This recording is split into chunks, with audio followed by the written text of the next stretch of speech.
Hello friends, तो आज की इस वीडियो में हम देखने वाले एनसीईआरटी ज्योग्राफी क्लास 6 और चैप्टर 5 पृथ्वी के प्रमुख परिमंडल major domains of the earth. पृथ्वी के प्रमुख परिमंडल कौन कौन से है, काफी इंपोर्टेंट चैप्टर है। ओके,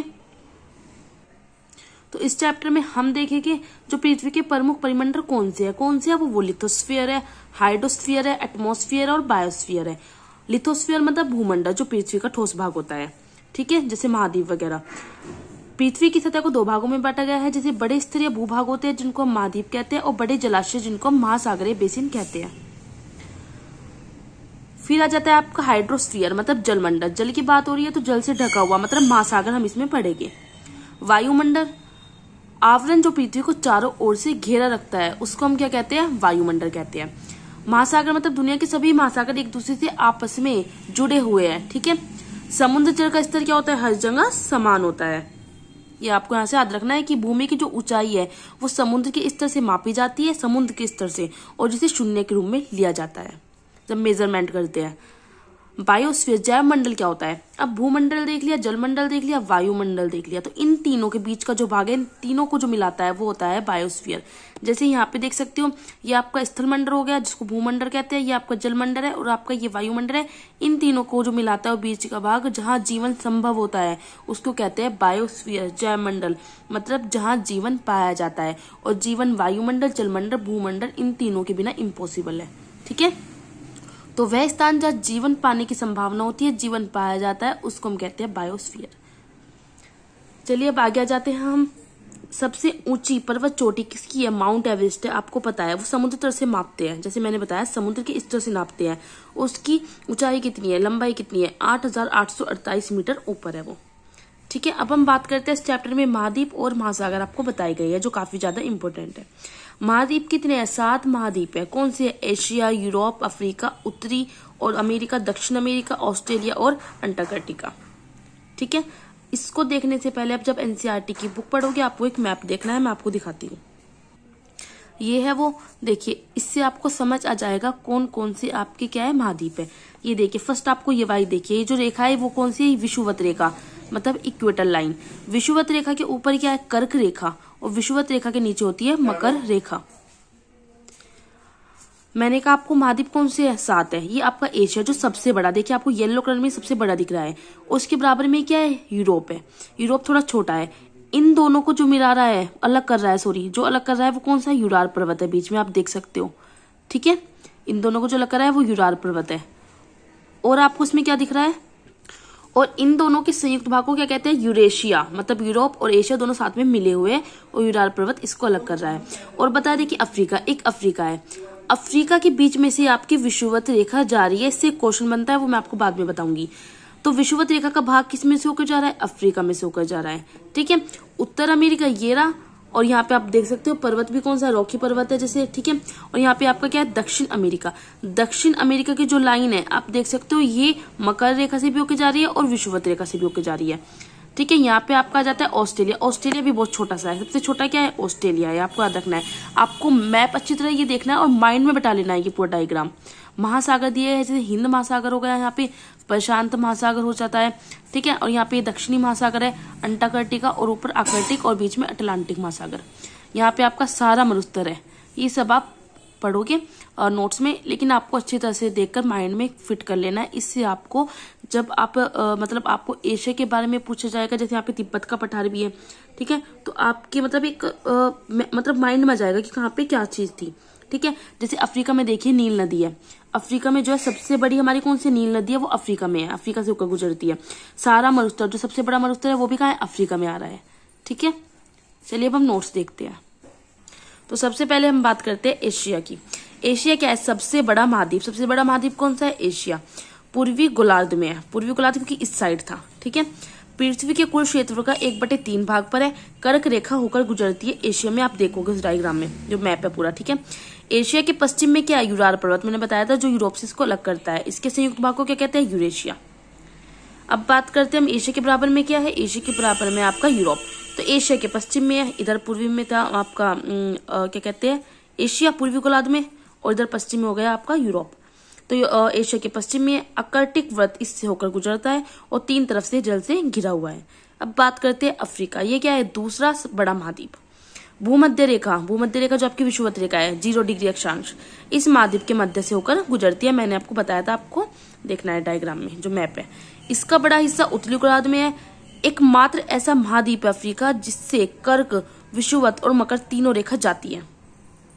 देखिए, अफ्रीका से विषुवत रेखा भी जा रही है और अफ्रीका यहाँ तक आ रहा है, तो मकर रेखा भी जा रही है और ऊपर से कर्क रेखा भी जा रही है। तो एकमात्र ऐसा है अफ्रीका जिससे तीनों रेखा जाती है।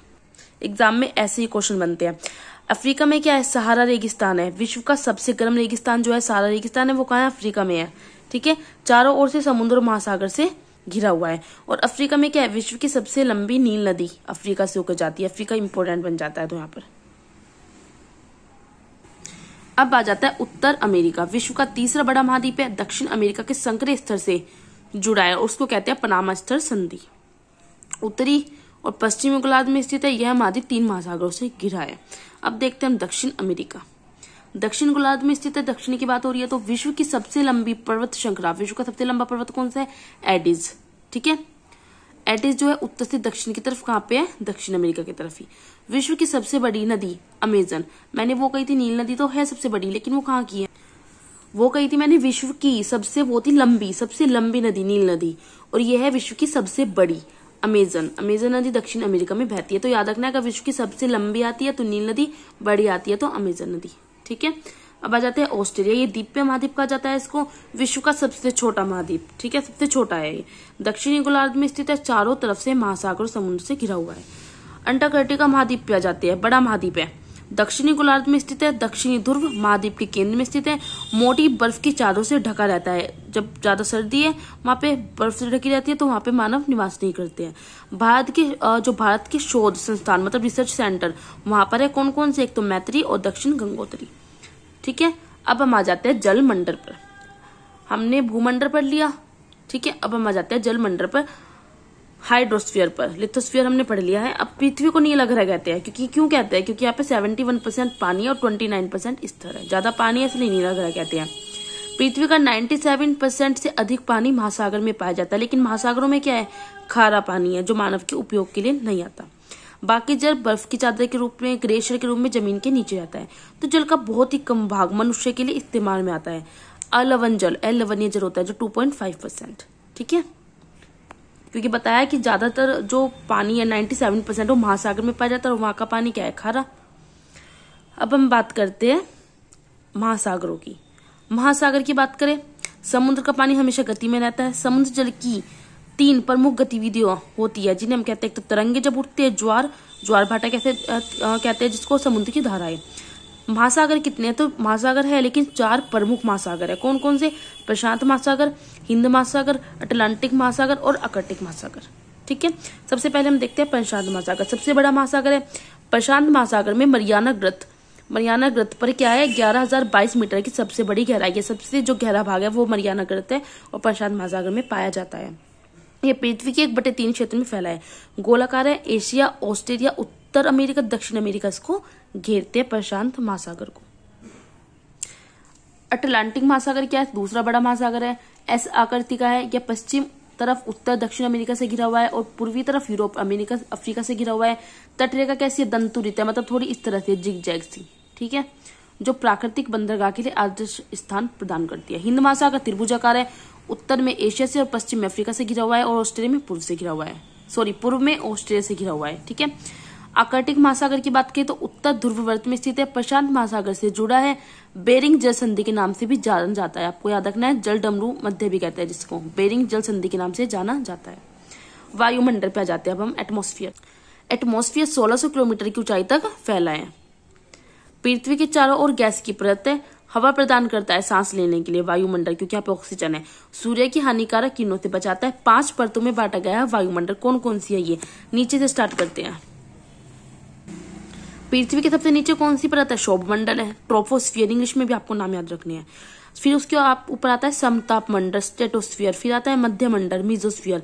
फिर आता है आपका आयन मंडल, आयनोस्फियर। और फिर आता है आपका एक्सोस्फियर, वायुमंडल। ये आप देख सकते हो। ठीक है, ये वैसे मैंने नोट्स में बनाया नहीं है, मैं अलग से आपको दिखा रही हूँ जो मैंने पहले के मतलब नोट्स बना रखी है।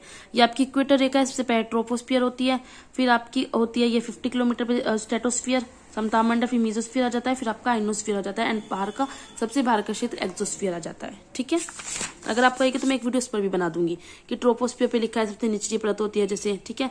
स्ट्रेटोस्फियर हो गया कि ओजोन परत जो है समतापमंडल में पाई जाती है इस तरह से, और मध्य मंडल में सबसे ठंडी परत है ये आयन मंडल के बारे में, और ये आपका एक्सोस्फियर है। ठीक है, बायोस्फियर वगैरह आ जाता है फिर ये। चलिए वापस यहीं पर आ जाते हैं।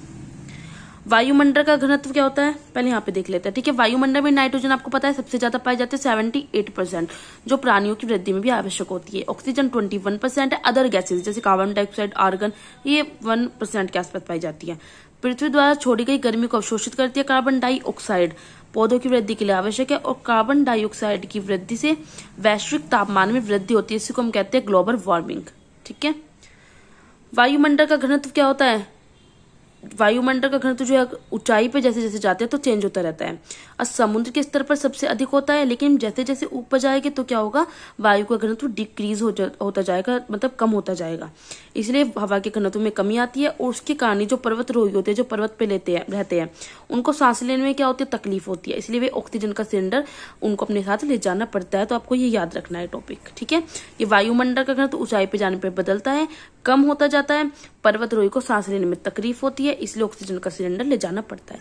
अब आ जाता है जीवमंडल। जीवमंडल मैंने कहा जहां जीवन संभव हो। यह जमीन मतलब स्थलमंडल, पानी, हाइड्रोस्फीयर, वायु, एटमॉस्फेयर के बीच का सीमित भाग है। जीवमंडल के प्राणियों को दो भागों में, जंतु जगत और पादप जगत में विभाजित करते हैं। ठीक है, ओह रिंग लाइट गिर गई, 1 मिनट रुकिए। चलिए कुछ नॉलेज की चीजें है। ठीक है, जिसने जियोग्राफी अभी स्टार्ट की है, जैसे एडमंड हिलेरी की बात करें, ये न्यूजीलैंड के हैं, और तेंजिंग नोर्गे शेरपा ये भारत के सबसे बड़े पर्वत शिखर पर चढ़ने वाले पहले व्यक्ति 1953 में चढ़ी थी एवरेस्ट पर। जूनो तबई जापान के 1975 में शिखर पर पहुंचने वाली पहली महिला। बच्चेंद्र पाल को सब जानते हैं, 1984 में सर्वोच्च शिखर एवरेस्ट पर चढ़ने वाली भारतीय पहली महिला थी। ठीक है, तो आपको ये याद रखना है। ये कुछ क्वेश्चन है जो आपसे पूछे जा सकते हैं, आपको पता होना चाहिए। जैसे अफ्रीका महाद्वीप का सबसे दक्षिण बिंदु कौन सा है? केप टाउन है। किस महाद्वीप के अंदर विषुवतीय क्षेत्र का अधिकतम भाग होता है? मैंने बताया था अफ्रीका। ठीक है, तो आप इनको नोट डाउन कर सकते हो। स्टार्टिंग से इस चैप्टर की आपको दिखा रही हूँ मैं नोट्स, तो आपको वीडियो को पॉज करके अपने नोट्स बना लेनी है। नेक्स्ट वीडियो भी जल्दी आ जाएगी। ठीक है,